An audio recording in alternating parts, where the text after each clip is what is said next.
Versatuner finally came out with their tunes for the Mazda 3 BP, that being the 4th generation 2.5 liter non-turboed engine. The performance of the tunes that they give you are definitely a noticeable step up from stock. It's super noticeable really throughout the entire rev range, especially into the higher RPMs, and it's very obvious that the rev limiter is now 6,700 instead of 6K. Really like that. And for the tank or two that I've driven it, MPGs have been similar, if not a bit better than stock, which is a plus. I'll definitely take that. One of the things that you will need apart from the actual license for the software, you're going to need a cable or an adapter that has a particular chipset. I forget the exact number, but this is the one that I chose. This is the OBD Link EX. I think the OBD Link SX also works, but I'll leave both of these linked down in the description. This worked great for me. There are wireless options available. They are quite a bit more expensive. Once I got the cable in and the software and driver installed on my laptop, I was super excited. Headed down to my car and I was just disappointed because I got an error saying that my ECU combination was not calibrated for. And it gives you some information that you can then provide the Versatuner team.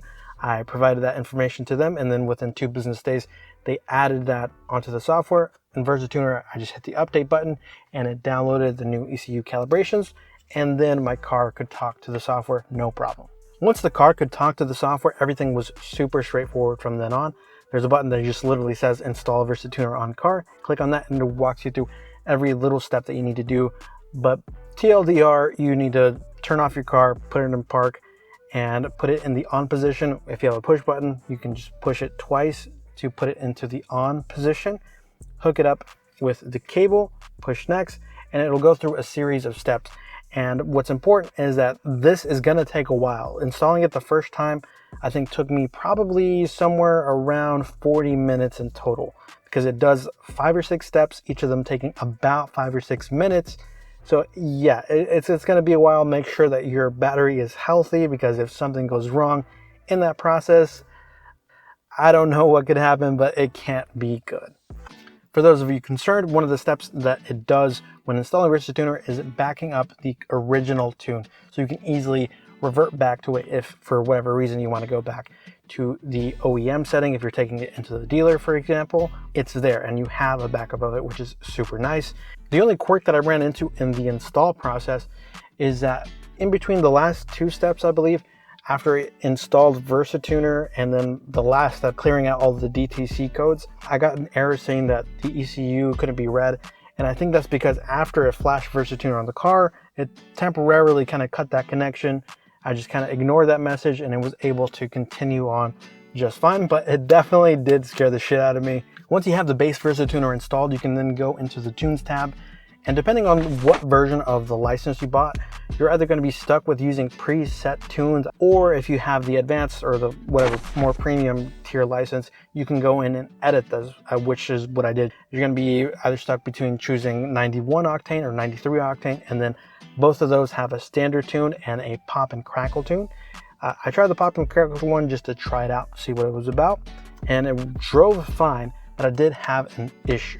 After driving for a while, I would get this message on my instrument cluster saying something along the lines of some safety systems being partially disabled and to drive safely. I wasn't really concerned about the car's drivability because it drove great, so I figured it was just something not getting cleared out, but there was no DTCs or anything. I reached out to their support and they told me that their theory is that I probably have an optional ECU in my car, and it's possible I have the 2019 all-wheel drive premium package, and maybe there's just something floating around in there that doesn't get cleared out. So they recommended that I disconnect the battery for about 10 minutes, plug it back in, and that would take care of it. And sure enough, it did. If all you care about is performance, you're probably going to want to go with a dedicated tuner, because you'll be able to customize the tune for your vehicle and whatever mods that you might have. Versatuner provides a list of people that actually do use this software, in which case you can just reach out to them and then get a file that you can then apply with Versatuner. But not everybody uses Versatuner. There's a different piece of software called Mazda Edit that some other people use. I know DR Tuned, for example, uses that. So if you have somebody in mind, maybe reach out to them and figure out what you need to get instead of buying this first.